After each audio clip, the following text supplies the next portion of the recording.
Assalamualaikum warahmatullahi wabarakatuh. Alhamdulillah kita lanjut untuk pemahar berikutnya ada klien nomor 5778 ya. Mbak Wira ulangi, klien nomor 5778 ini ada Pak Cik dari Malaysia. Di sini ada terawangan dua buah benda ya. Yang pertama adalah sebuah cemeti ali. Nah, ini sebelum Mbak Wira menyampaikan hasil terawangannya, Mbak Wira ingatkan dulu bahwa yang pertama Mbak Wira tidak tahu cemeti ali ini milik siapa, belinya di mana, harganya berapa, ataupun penjualnya siapa atau praktisi yang meritualkan siapa. Mbak Wira tidak tahu dan tidak mencari tahu. Oleh karenanya apapun hasil terawangannya tidak ada unsur ingin menjelek-jelekkan ataupun membaik-baikkan seseorang. Karena toh Mbak Wira tidak tahu ini penjualnya siapa. Itu yang pertama. Yang kedua adalah Mbak Wira tidak ada unsur ingin menjatuhkan barang orang lain karena persaingan usaha. Kenapa? Karena toh Mbak Wira tidak jualan cemeti ali. Ini yang perlu digarisbawahi bahwa Mbak Wira tidak jualan cemeti ali. Oleh karenanya apapun hasil terawangannya murni sesuai dengan foto benda yang dikirim. Ya, jadi tidak ada unsur ingin bersaing usaha, tidak ada. Nah, kita kembali. Ada dua buah benda. Yang pertama adalah cemeti ali. Cemeti ali ini Mbak Wira cek dengan beberapa metode. Ya, yang pertama yaitu metode vibrasi energi. Kenapa metode vibrasi energi? Karena sebagian besar benda itu bertuah karena ada kandungan energi di dalamnya. Ya, sebagian besar benda bertuah, adanya tuah karena ada energi yang terkandung di dalamnya. Memang ada sebagian kecil benda bertuah yang tidak mengandung energi dan tidak mengandung kodam. Itu betul, memang ada. Tapi sebagian besar benda bertuah adanya tuah karena ada energinya. Energi sendiri dapat dibagi menjadi tiga macam. Yang pertama yaitu energi alam. Jadi alam yang membuatnya terisi energi, alam yang membuatnya mengandung energi. Benda-benda yang terisi energi dari alam biasanya disebut dengan mustika. Ya, mustika kelapa, mustika merah delima, mustika lipan, mustika kol buntat dan seterusnya. Ini jelas bukan mustika karena cemeti ali itu buatan manusia. Ya, jadi jelas ini bukan mustika, tidak mengandung energi dari alam. Yang kedua yaitu energi praktis yang meritualkan. Apakah Mbak Wira merasakan ada energi praktis yang meritualkan di dalam benda ini? Betul, Mbak Wira memang merasakan. Ini diritual dengan pakem ilmu aliran kanan. Mbak Wira tidak bisa mengatakan apakah ini cemeti asli tua atau tidak, nggak bisa. Kenapa? Karena pakem ilmu pembuatan cemeti ali itu ada banyak sekali. Ya, jadi Mbak Wira tidak bisa mengatakan, oh ini benar, ini salah, nggak bisa. Karena pakemnya ada banyak. Cuman kalau Anda bertanya bagaimana tipikal ilmu yang digunakan untuk meritualkan benda ini, Mbak Wira bisa jawab, ini adalah pakem ilmu al-hikmah, ini adalah pakem ilmu aliran kanan, ilmu-ilmu yang memang digunakan untuk kebaikan, gitu ya. Nah, karakter energinya sendiri yaitu padat dan menolak, yang menjadi ciri khas bahwa dia mengandung tuah proteksi atau wasilah keselamatan diri. Kemudian level energinya dari 1 sampai 100 kira-kira ada di level 90 karena memang kuat ya, energinya terasa kuat. Kemudian Mbak Wira yang ketiga ya, ada energi yang namanya energi dari khodam. Nah, dalam benda ini memang Mbak Wira merasakan ada energi dari khodam ya, betul. Nah, untuk mengecek ya bagaimana sih khodam yang ada pada benda ini, maka Mbak Wira menggunakan metode yang berikutnya. Jadi setelah Mbak Wira mengecek energinya yang ada tiga macam tadi, energi alam, energi manusia, energi khodam, nah ketemu nih ada energi khodam, maka dicek dengan metode berikutnya, namanya metode visualisasi. Apa itu?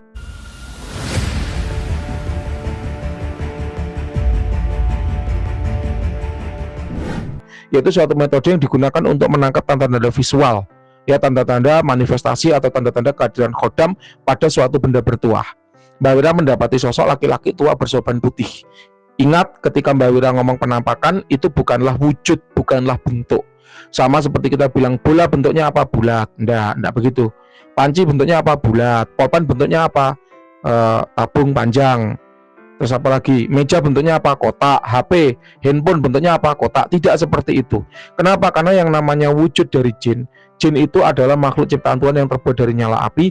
Dia punya keistimewaan untuk berubah wujud menjadi apapun yang dia kehendaki, menjadi apapun yang dia sukai. Jadi Mbak Wira tidak bisa bilang wujud itu secara kaku dan pakem, tidak bisa. Ya, kenapa? Karena yang Mbak Wira bilang penampakan itu adalah hanya gambaran dari karakter energi yang dia miliki. Kalau Mbak Wira melihat sosok penampakan kakek tua laki-laki ya, kakek itu kan berarti laki-laki ya, berbaju putih berarti apa? Jenis kelaminnya laki-laki. Tua berarti usianya tua, penampakannya adalah laki-laki tua.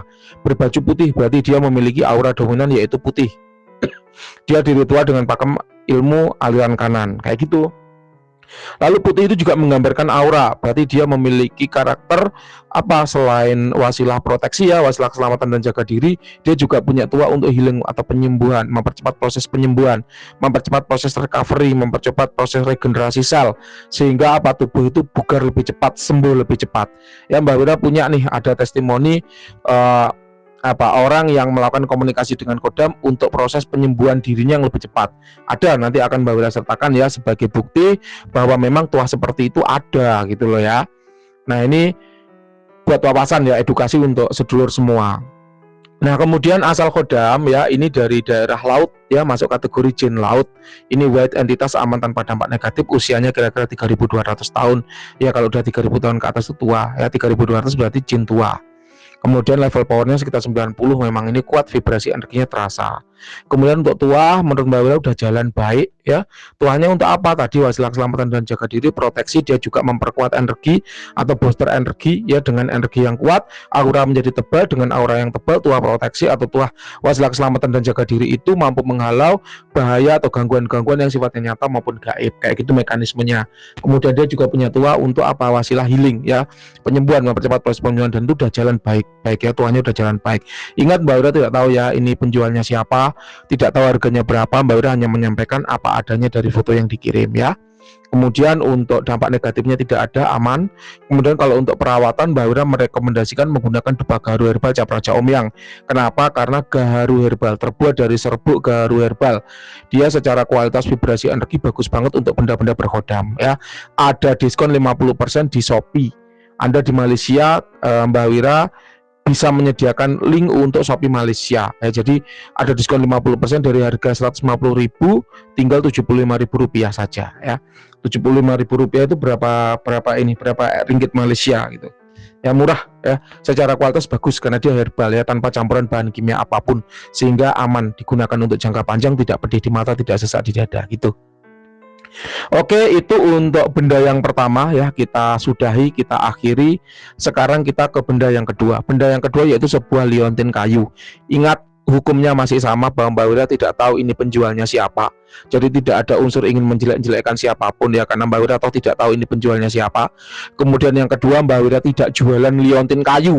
Jadi Mbak Wira tidak ada unsur ingin menjatuhkan nama orang lain atau dagangan orang lain, karena unsur pasangan usaha tidak ada.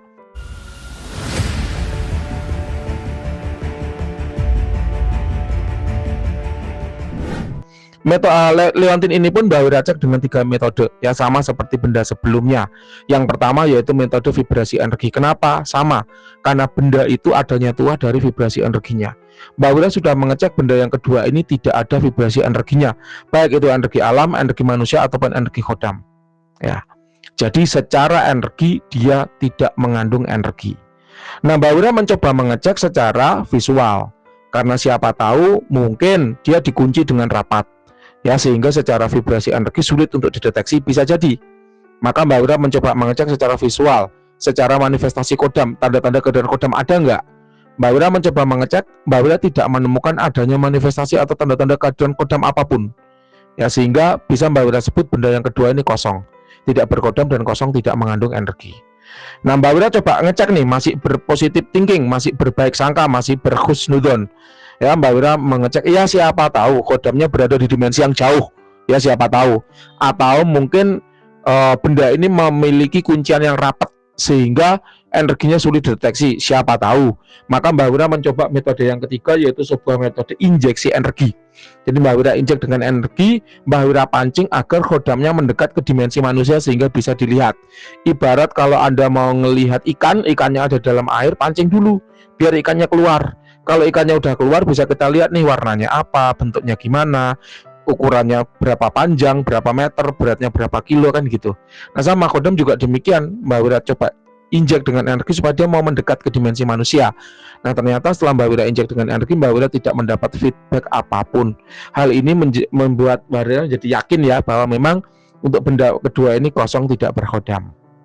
Itu yang bisa Mbak Wira sampaikan ya dari dua benda milik Anda. Loh Mbah, kok bisa benda yang kedua ini kosong, padahal dulu ketika awal membeli ada loh kodamnya. Ada 5 penyebab sebuah benda kehilangan kodamnya Ya, ada 5 sebab benda bertuah kehilangan kodamnya. Yang pertama yaitu apa? Dialih rawatkan. Ya, mungkin Anda membelinya dari reseller. Bisa jadi. Karena apa? Karena yang tahu perjanjiannya, yang cara menjodohkan itu adalah praktisi yang meritualkan. Mungkin Anda dulu membeli dari reseller. Itu yang pertama. Ya, karena memang banyak benda-benda yang dijual oleh reseller atau maklar ya, benda-benda bertuah itu banyak. Yang kedua yaitu apa? Mati dalam bertugas. Nah, mati dalam bertugas. Emang bisa toh jin atau khodam itu mati? Khodam ada jin yang udah ditundukkan ya. Emang bisa toh khodam itu mati? Bisa. Contoh, dia punya tuah proteksi. Anda bermusuhan dengan Mbah Wira menyerang Anda misalnya. Ya, kemudian Mbah Wira serang pertama ditangkis sama khodamnya. Mbah Wira serang lagi ditangkis lagi sama khodamnya. Mbah Wira serang lagi ditangkis lagi sama khodamnya. Mbah Wira gregetan, Mbah Wira serang besar-besaran, akhirnya khodamnya kalah mati. Itu juga bisa. Atau dia kalah dalam mati ya karena kalah dalam menjalankan tugas, misalnya kerejekian, misalnya Anda jualan ayam di pasar, di pasar yang sama, di tempat itu ada 5 orang yang lain yang sama-sama jualan ayam. Anda afirmasi kodam agar menarik rezeki ke Anda. 5 orang lain sama, dan mereka juga pakai magic untuk menarik menarik pelanggan ke arah mereka. Akhirnya di sini kodam saling bersaing untuk memperebutkan pelanggan. Kodam Anda kalah dalam bertarung, kemudian mati, itu juga bisa. Jadi akhirnya dagangan Anda sepi, yang ramai adalah lapak orang lain, itu bisa.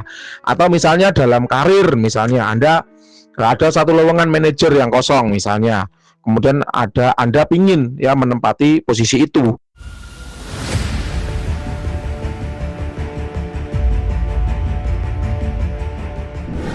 Ada 5 orang yang lain yang sama-sama pingin posisi manajer itu. Mereka menggunakan magic, menggunakan afirmasi kodam agar mempengaruhi direktur sehingga memberikan jabatan manajer itu ke Anda. Orang lain juga melakukan hal yang sama. Akhirnya kodam itu kan bertempur karena direkturnya cuma satu, jabatannya cuma satu, yang pengen 6 orang. Akhirnya mereka saling bertempur, bertarung, memperebutkan. Lalu yang menang adalah si A misalnya. Yang menang si A. Akhirnya jabatan manajer itu diberikan ke si A. Maka konsekuensi dari peristiwa itu apa? Kodamnya B, kodamnya C, kodamnya D, kodamnya E mati semua. Kenapa? Karena kalah dalam bertarung. Plus afirmasi yang terwujud adalah afirmasinya A, afirmasinya B, afirmasinya C, afirmasinya D, afirmasinya E gagal semua, tidak terpenuhi. Kenapa? Karena ya tadi jabatan cuma satu, yang pengen 5 orang. Akhirnya apa? Terjadi rebutan di situ, dan kodam yang kalah atau mati ya kemudian afirmasinya tidak berjalan gitu. Ya, ini bisa terjadi. Kemudian pantangannya dilanggar misalnya. Ya, perjanjiannya tidak dipenuhi, perawatannya tidak dipenuhi. Pantangan ataupun perawatan itu adalah bagian dari perjanjian antara praktisi dengan kodam yang diritual. Kalau pantangannya dilanggar, perawatannya tidak dipenuhi, maka dianggap perjanjian antara praktisi dengan si kodam itu batal, sehingga kodam itu kembali ke alamnya. Itu juga bisa. Ya, jadi ada banyak hal yang menyebabkan sebuah benda bertuah kehilangan kodamnya. Ya, jadi tidak kemudian kalau udah punya kodam paten permanen seumur hidup sampai kiamat, punya, enggak.